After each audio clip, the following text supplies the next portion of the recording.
As the day winds down and the world outside softens into twilight, take a moment to settle in. Find that comfortable spot, dim the lights, and let the gentle hum of this recording guide you. Tonight, we're going to explore something that affects every single one of us, quietly, persistently, sometimes even without us realizing it. It's a force that shapes the value of our money, the cost of our groceries, and even the dreams we hold for the future. Yet for many, it remains a mystery. Before we delve into this fascinating topic, I'm curious to know, where in the world are you tuning in from right now? And what time is it as you listen? Please feel free to share that in the comments below. Now imagine this. You wake up one morning, and the money in your wallet, the savings in your bank account, and even the price tags on your favorite items, they've all subtly, almost imperceptibly, shifted. What if the very value of your hard-earned money was slowly, silently slipping away night after night as you sleep, as the gentle quiet of the evening settles around you? Let's explore something that impacts every single one of us, every day, often without us even realizing it's happening. Tonight, we're going to pull back the curtain on an invisible force, a silent mover of money and prices, known simply as inflation. Now, when you hear the word inflation, what comes to mind? Perhaps you picture news headlines about rising costs, or maybe you recall your grandparents reminiscing about how cheap things used to be. Both of those are clues, good ones, but to truly understand inflation, we need to go a little deeper than just things getting more expensive. Let's start with a simple, everyday example, one that probably resonates with many of you. Think back to a time, maybe when you were a child, or even just a decade or two ago. Do you remember what a basic cup of coffee cost, or a ticket to the cinema, or perhaps how much a gallon of petrol or a liter of milk set you back? For many of us, those numbers are strikingly lower than they are today. A cup of coffee that once cost, say, $1 or 50 rupees might now be 2 or 3 times that amount. A staple food item like a loaf of bread, which might have been a few cents or 10 rupees, is now significantly more. This phenomenon, this steady, often subtle increase in the general level of prices for goods and services over a period of time, is precisely what we call inflation. But here's where the deeper understanding comes in. Inflation isn't just about prices going up. It's fundamentally about your money buying less. Imagine your money as a powerful shopping cart. When inflation occurs, it's as if that shopping cart slowly, day by day, begins to shrink. The same amount of money you put into it yesterday doesn't quite hold as much today. That dollar, that rupee, that euro you earned last week, it now has less purchasing power. It can buy fewer goods and services than it could before.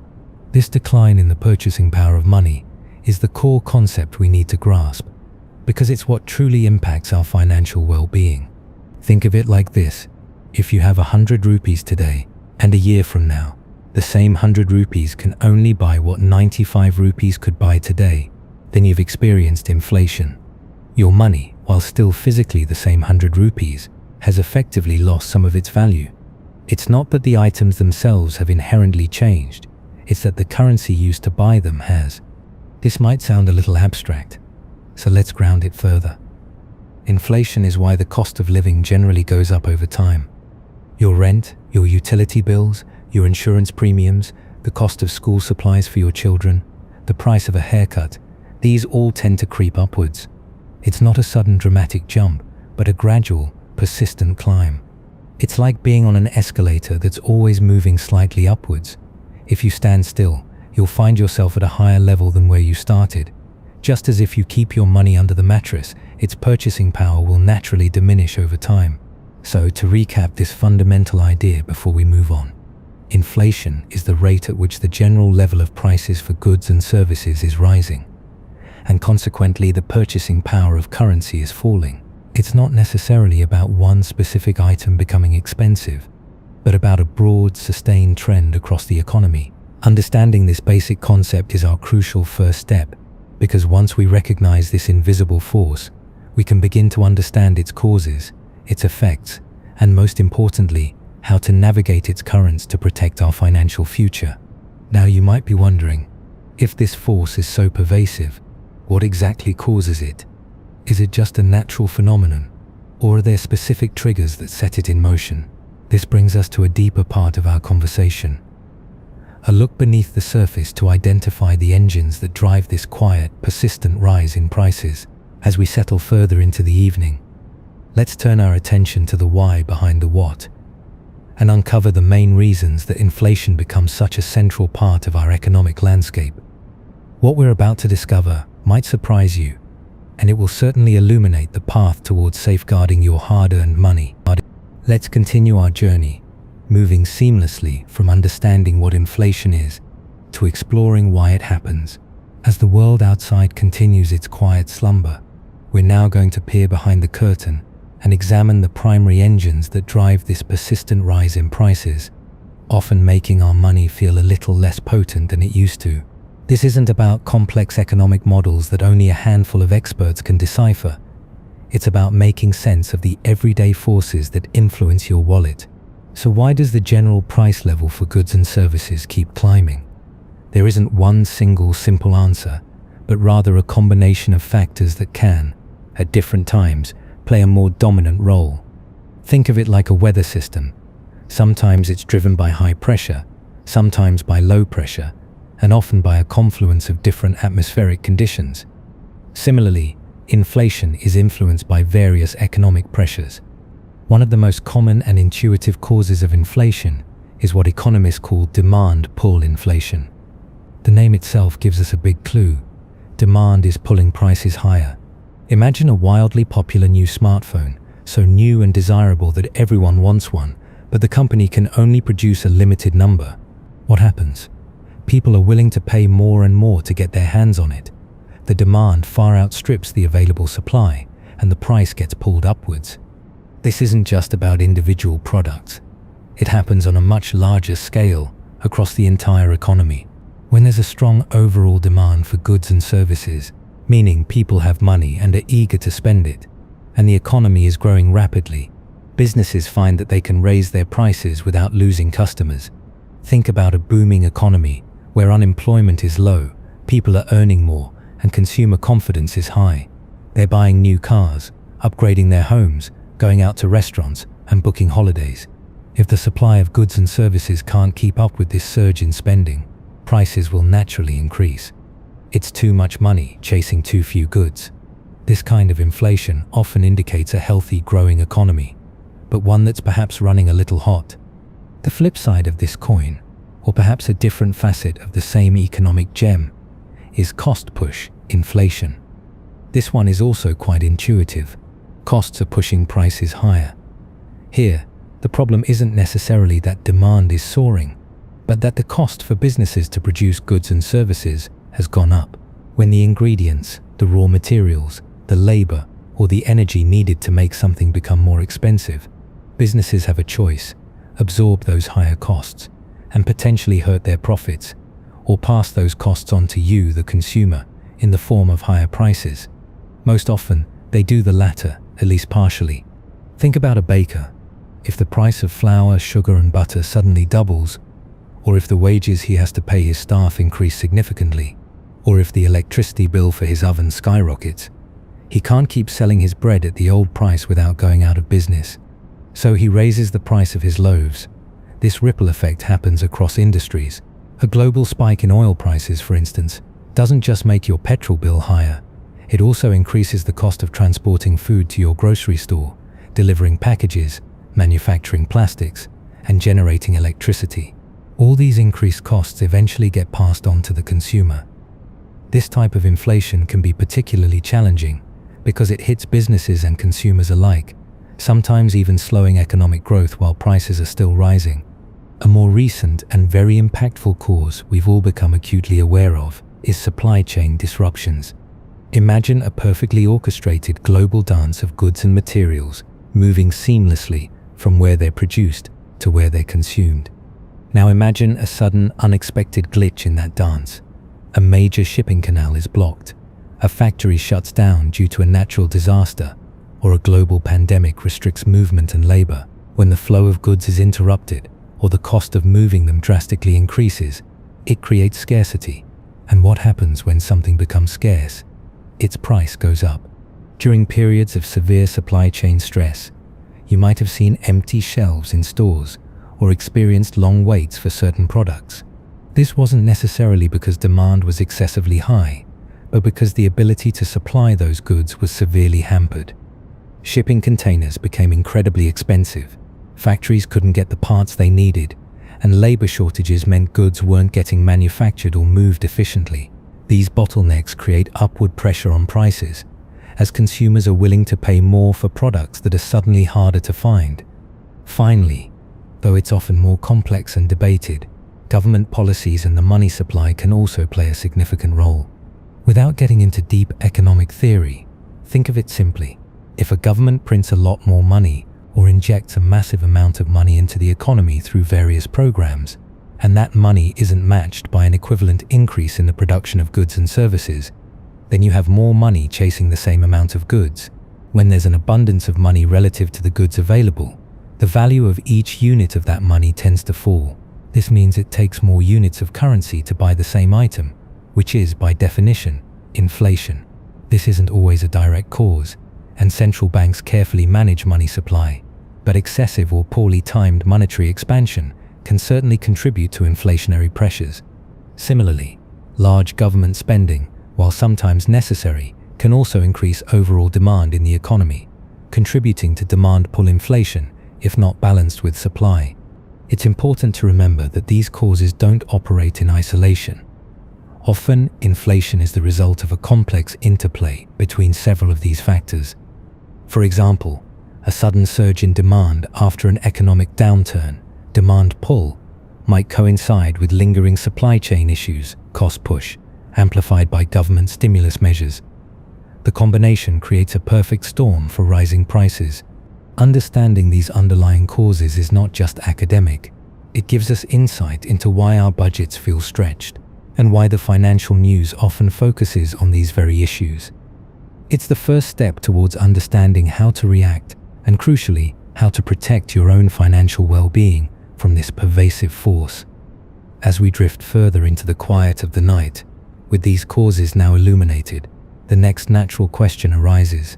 If this is why inflation happens, what does it feel like? How does this invisible force actually manifest in our daily lives, reaching into our pockets and influencing our long-term plans? We'll explore the very real and tangible impacts of inflation, turning theory into lived experience, in our next segment. Get ready to connect these economic concepts directly to your own financial reality. The evening deepens, and as we continue our exploration of inflation, we now arrive at the part that touches us most directly. We've unmasked what inflation is, the erosion of our money's purchasing power, and we've explored the various reasons it occurs, from surging demand to rising costs and disruptions in the global flow of goods. But how does this invisible force, this economic phenomenon, truly manifest in your everyday life? How does it reach into your wallet, influence your decisions, and subtly reshape your financial landscape? This chapter isn't about abstract numbers or economic theories. It's about the very real, tangible, and often frustrating ways inflation impacts you, me, and everyone around us. Let's begin with the most immediate and undeniable impact: your daily expenses. Think about your weekly trip to the grocery store. You pick up the usual items: bread, milk, eggs, vegetables, perhaps some fruit and meat. A few years ago, you might have filled your cart and reached for your wallet, expecting a certain total. Now you might find yourself doing a double take at the register. That same basket of goods costs significantly more.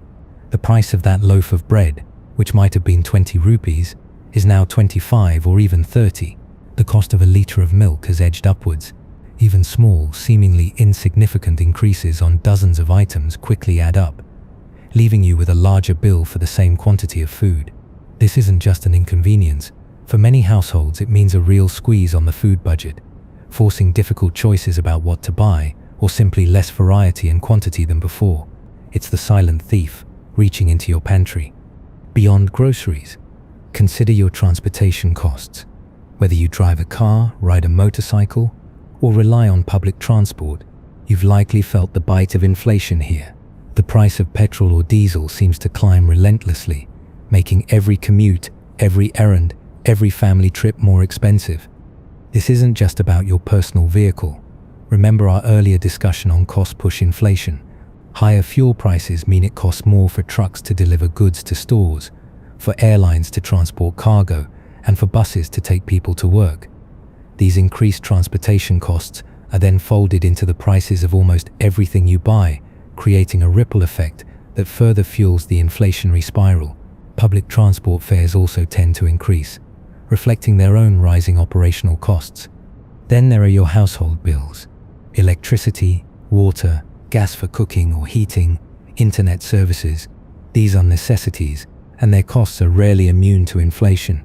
Utility companies face their own rising costs for fuel, infrastructure maintenance, and labor, which they pass on to consumers. Your monthly statements might show modest increases, but over time, these compound, eating into your disposable income. Even seemingly fixed costs like rent are not immune. Landlords face rising property taxes, maintenance costs, and often seek to adjust rents to keep pace with the general cost of living. For many, housing is the largest single expense, and even a modest percentage increase can represent a significant chunk of money. This can make it harder to save, harder to plan for the future, and for some, it can even threaten housing security. One of the most insidious ways inflation impacts us is through the erosion of our savings. Imagine you've been diligent, saving money in a traditional bank account or under your mattress. You have, say, 100,000 rupees put aside. You feel secure, knowing that money is there for a rainy day or a future goal. But if inflation is running at, say, 5% per year, what does that mean? It means that a year from now, that same 100,000 rupees will only have the purchasing power of roughly 95,000 rupees today. It's like watching your savings slowly shrink, not because you spent them, but because their value has diminished. If your savings account is only earning a very low interest rate, say 1% or 2%, then your money is effectively losing value every single day in real terms. This is why inflation is often called a silent tax or a silent thief. It's taking away your purchasing power without you ever seeing a direct charge. It makes the act of saving in traditional, low-yield accounts feel like a losing battle, and it undermines the very purpose of putting money aside for the future. This brings us to a crucial point about wages and income. While prices are rising, are your wages keeping pace? For many, the answer is often no. You might receive an annual raise, but if that raise is 3% and inflation is running at 5%, then in real terms your purchasing power has actually decreased by 2%.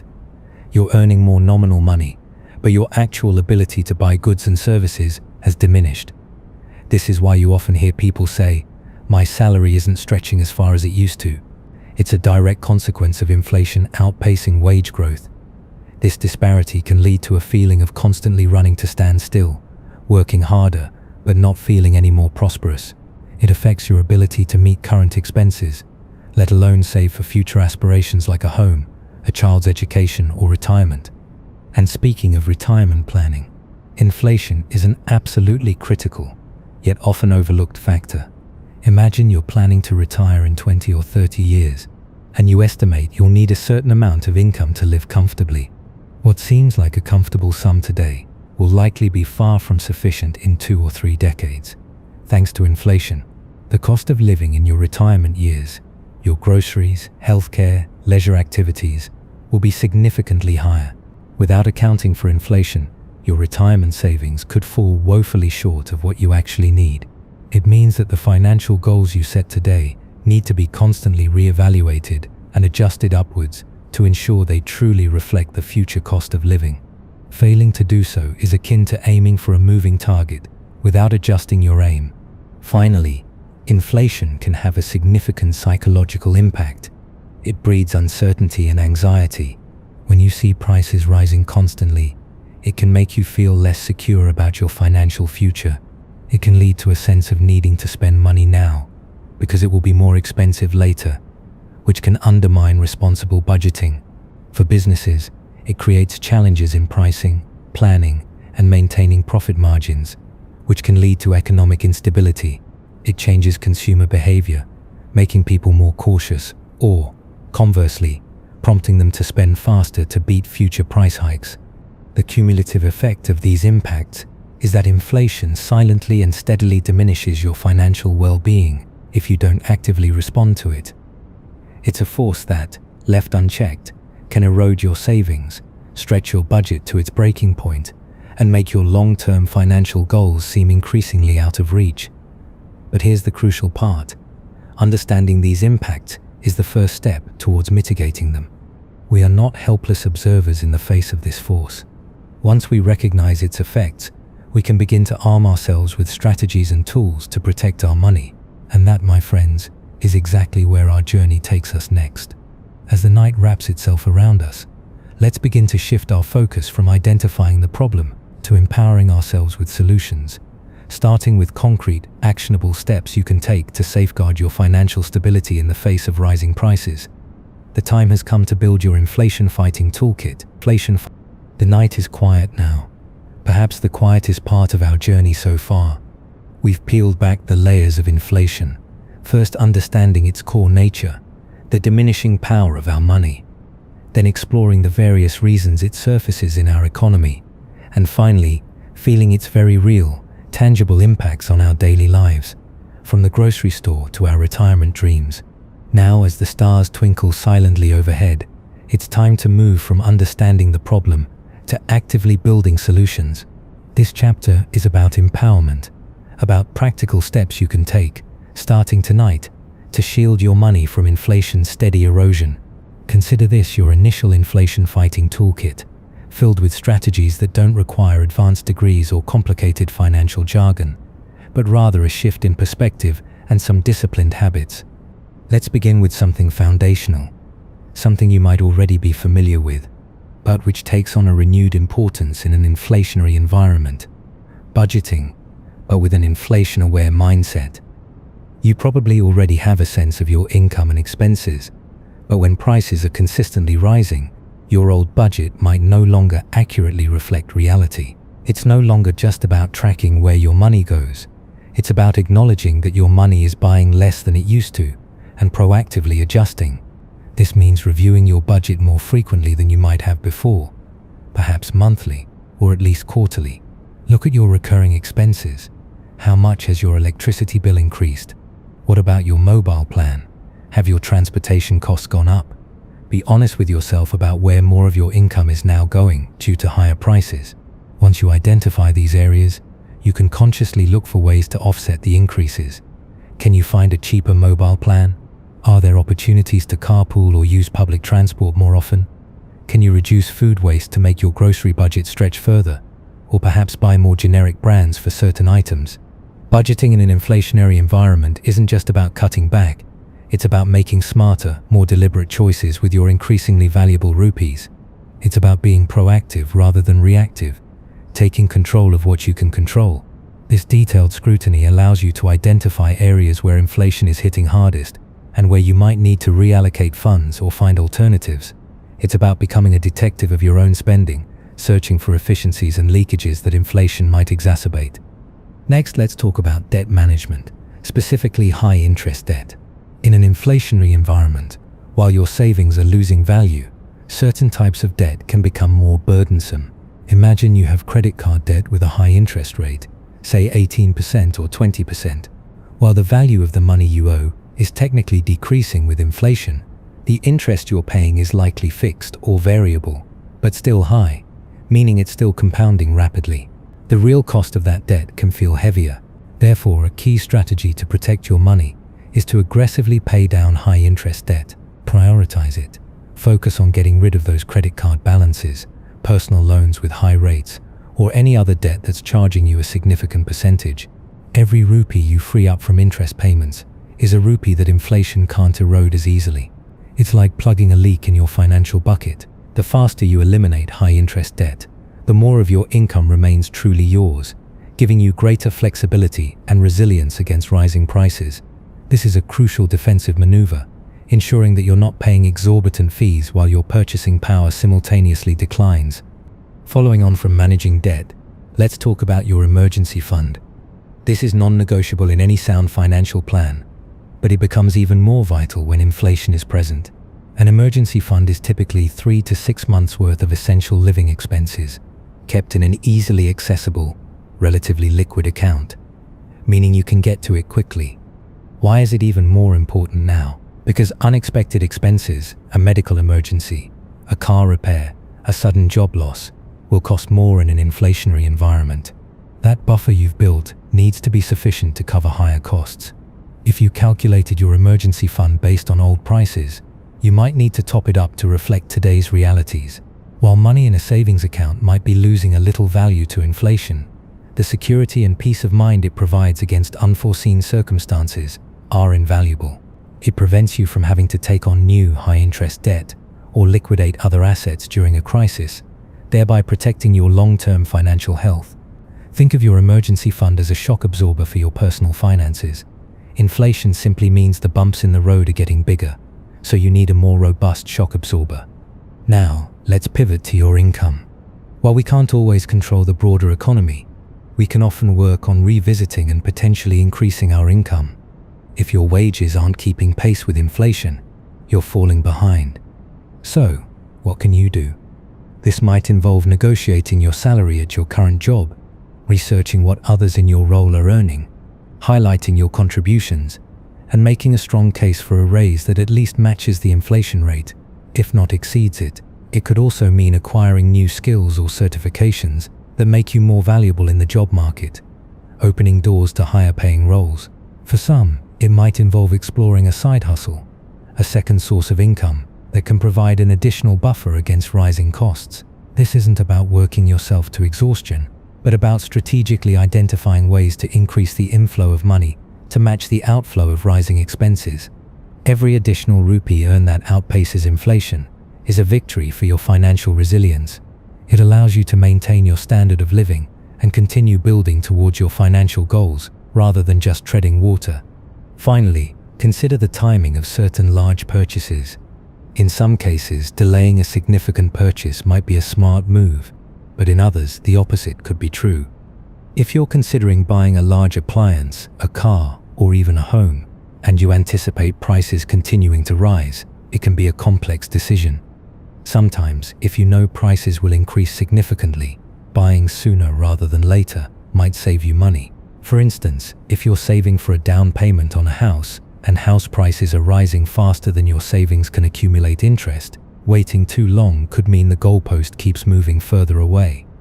However, if an item is a depreciating asset, like a car, and you expect inflation to cool down, or if interest rates for borrowing are very high, then waiting might make more sense.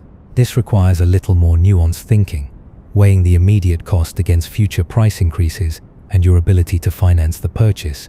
The key takeaway here is not to blindly make large purchases, but to be intentional and strategic, considering how inflation might affect the price and your capacity to afford it, both now and in the future.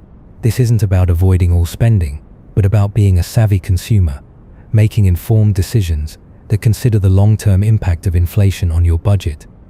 These strategies, active budgeting, aggressive debt repayment, a robust emergency fund, seeking income increases, and strategic purchasing, form the foundation of your inflation-fighting toolkit.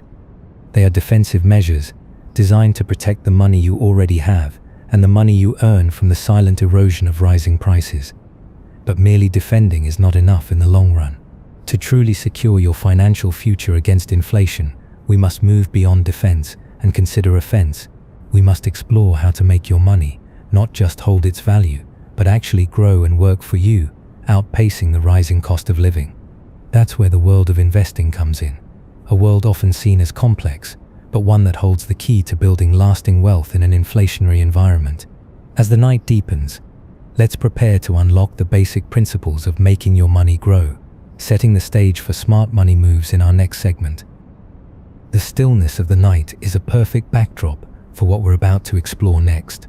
We've established the foundational defense against inflation, understanding what it is, why it occurs, and how it quietly chips away at our daily budgets and savings. We've also armed ourselves with practical, immediate strategies like active budgeting, debt reduction, and ensuring our emergency fund is robust. These are essential, non-negotiable steps to protect the value of your existing money. But as we hinted at the close of our last discussion, merely defending isn't enough in the long run. To truly thrive and build lasting financial security in a world where prices are always creeping upwards, we need to move beyond just preserving our current wealth and learn how to make our money work for us, to grow faster than the rate of inflation.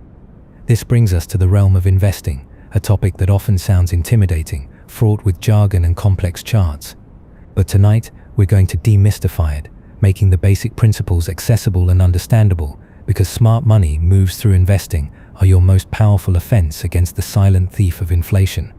Let's start with the fundamental principle that underlies all successful long-term investing, the power of compounding. You might have heard this term before, perhaps in relation to interest on savings, but its true magic unfolds in the world of investing. Compounding, in simplest terms, is earning returns not just on your initial money, but also on the returns your money has already earned. It's like a snowball rolling down a hill. It starts small, but as it collects more snow, it grows larger and gathers momentum, accumulating more snow at an accelerating rate. With your money, it means that the interest you earn, or the growth your investments achieve, also starts earning interest or growth itself. Over time, especially over many years, this effect becomes incredibly powerful, leading to exponential growth. If your savings account offers 1% interest and inflation is 5%, your money is losing purchasing power. But if your investments can consistently earn, say 8% or 10% or more over the long term, then even after accounting for inflation, your money is still growing in real terms, meaning its purchasing power is increasing. This is the core reason why investing is crucial for inflation protection. It's about making your money grow at a rate that outpaces the rate at which prices are rising. This brings us directly to why investing often beats traditional savings for inflation protection. As we discussed, money sitting in a low-interest savings account is a sitting duck for inflation. If your bank gives you 2% interest and prices are going up by 5%, you're effectively losing 3% of your money's value each year. Your rupee today becomes 97 paisa next year in terms of what it can buy. Investing, on the other hand, puts your money into assets that have the potential to grow. Businesses expand, real estate appreciates, economies innovate, and your investments can participate in that growth. While there are always risks involved, over the long term, well-chosen investments historically tend to outpace inflation, helping your wealth not just maintain, but increase its purchasing power. It's about putting your money to work, rather than letting it sit idly and lose its strength. Now, a very important concept in investing, especially when you're just starting out, is diversification. This is often summarized by the old adage, don't put all your eggs in one basket. In investing, it means spreading your money across different types of investments, different companies, and different sectors of the economy. Why? Because different investments perform differently under various economic conditions. If you put all your money into a single company's stock, and that company struggles, you could lose a significant portion of your investment. But if you spread your money across 20 different companies, or across stocks, bonds, and real estate, then if one investment performs poorly, the others might still do well, balancing out your overall returns. Diversification helps reduce risk and makes your overall investment portfolio more resilient, which is especially important when economic conditions like inflation are uncertain. It ensures that you're not overly exposed to any single point of failure and allows your portfolio to weather different market conditions more effectively. So what kinds of assets can help you fight inflation? Let's briefly touch upon some common ones, keeping it high level and focused on the core concept. First, there are stocks, also known as equities. When you buy a stock, you're buying a tiny piece of a company. Why are stocks often considered a good hedge against inflation? Because companies produce goods and services. If the cost of raw materials goes up or demand increases, companies can often raise their own prices to cover those increased costs and maintain their profit margins. As their revenues and profits grow, the value of their stock tends to increase, reflecting the underlying health and earning power of the business. You own a piece of a productive asset that can adapt to inflationary pressures. Of course, individual stocks carry risk, but investing in a diversified group of stocks, perhaps through a mutual fund or exchange-traded fund ETF, that holds many companies, can be a powerful way to participate in economic growth and outpace inflation over the long term. These funds effectively allow you to buy a little bit of everything, spreading your risk while still participating in market upside. Then there's real estate. This refers to land and buildings. Real estate is often considered a good hedge against inflation because it's a tangible asset with inherent value. The cost of building new properties tends to rise with inflation due to increased costs for labor, materials, etc., which can increase the value of existing properties. Rental income from properties also tends to increase over time, often keeping pace with or even exceeding inflation. Owning a piece of physical property, whether it's your home or an investment property, can be a way to ensure your wealth isn't solely in depreciating cash. While purchasing real estate involves significant capital and can be less liquid than stocks, it's historically been a strong inflation-resistant asset for many. You might also hear about specific government bonds designed to protect against inflation, such as inflation-protected securities like TIPS in some countries. These are bonds where the principal value adjusts with inflation, meaning your initial investment is protected against erosion. While these might not offer the highest returns, they are designed specifically to guarantee that your money maintains its purchasing power. For someone looking for very low-risk inflation protection for a portion of their savings, these can be an option. But for most average investors just starting, focusing on broader growth assets like diversified stocks or real estate is often a more impactful long-term strategy for outpacing inflation, not just matching it. The most critical takeaway here is the importance of long-term thinking. Investing is not a get-rich-quick scheme. There will be ups and downs in the market. The value of your investments will fluctuate, but over long periods, 5, 10, 20 years or more, diversified investments in productive assets have a strong track record of growing wealth and successfully outpacing inflation. It requires patience, discipline, and the ability to ride out the inevitable market volatility. Trying to time the market, buying low and selling high, is incredibly difficult, even for professionals. A consistent approach, investing regularly over time, often proves to be the most effective strategy. This is known as rupee cost averaging, whereby investing a fixed amount regularly, you buy more shares when prices are low and fewer shares when prices are high, ultimately averaging out your cost over time. Finally, and this is crucial when you're starting, remember that you don't need to be an expert to begin investing. There are many accessible ways to get started, from investing small, consistent amounts into diversified mutual funds or ETFs, to using robo-advisors that help you build and manage a portfolio based on your risk tolerance. The key is to start small, learn more as you go, and never be afraid to seek professional advice if you feel overwhelmed. A qualified financial advisor can help you understand your goals, your risk tolerance, and tailor an investment plan that makes sense for you. They can help you navigate the complexities and build a portfolio designed to fight inflation and grow your wealth. This exploration into the basics of investing as an inflation hedge completes our offensive strategies. We've learned that simply saving isn't enough. We need to make our money actively grow. But this journey isn't just about accumulating wealth. It's about building financial resilience, a robust framework that can withstand the economic tides. In our final chapter, as the night comes to a gentle close, we'll bring all these threads together, offering you a clear roadmap for the future, empowering you with the knowledge and confidence to face any economic challenge, particularly the persistent hum of inflation. As the stars begin to fade, and the first hint of dawn subtly touches the horizon, we arrive at the final chapter of our journey together tonight. We've covered a considerable distance from the basic definition of inflation, that quiet erosion of your money's buying power, through its various causes, and then into the very real ways it impacts your daily life. We've also armed ourselves with both defensive and offensive strategies, how to protect your current money through smart budgeting and debt management, and how to make your money grow and work for you through the power of basic investing. Now it's time to bring all these pieces together to synthesize this knowledge into a coherent roadmap for building your financial resilience. This isn't just about protecting your money from inflation. It's about cultivating a lasting sense of financial peace of mind in an ever-changing economic world. The overarching message I want to leave you with as you drift towards rest is this: understanding inflation is the foundational step towards protecting yourself and your future. For too long, This invisible force has operated in the background, subtly undermining savings and making financial planning feel like an uphill battle for the average person. But by taking the time to learn what we've covered tonight, you have already taken a powerful step forward. You are no longer a passive observer. You are an informed participant in your own financial destiny. Knowledge, in this context, truly is power. The power to make conscious, deliberate choices that safeguard your hard-earned money.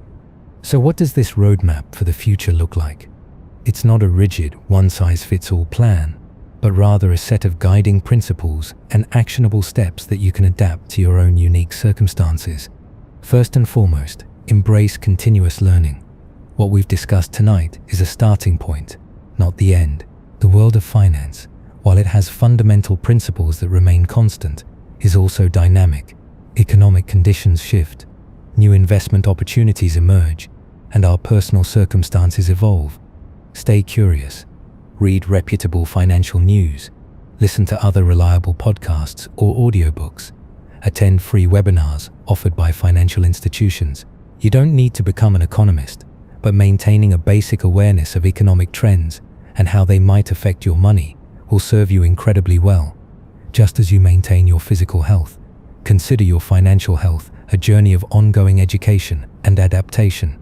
This commitment to ongoing learning will ensure that your inflation-fighting toolkit remains sharp and relevant. Next, let's talk about immediate, actionable steps you can take, perhaps as early as tomorrow morning. Don't let the information we've absorbed tonight just float away. Review your budget with fresh eyes. Sit down and look at your income versus your expenses. Identify where inflation is hitting you hardest. Are there areas where you can trim non-essential spending, even a little bit? Can you optimize recurring bills? Even small adjustments can make a significant difference over time. Bolster your emergency fund. If you don't have 3 to 6 months of essential living expenses saved in an easily accessible account, make this a top priority. Start by saving a small, consistent amount each payday and gradually build it up. Remember, in an inflationary environment, emergencies cost more, so your buffer needs to be robust. Consider a first step into investing. You don't need a huge sum to start.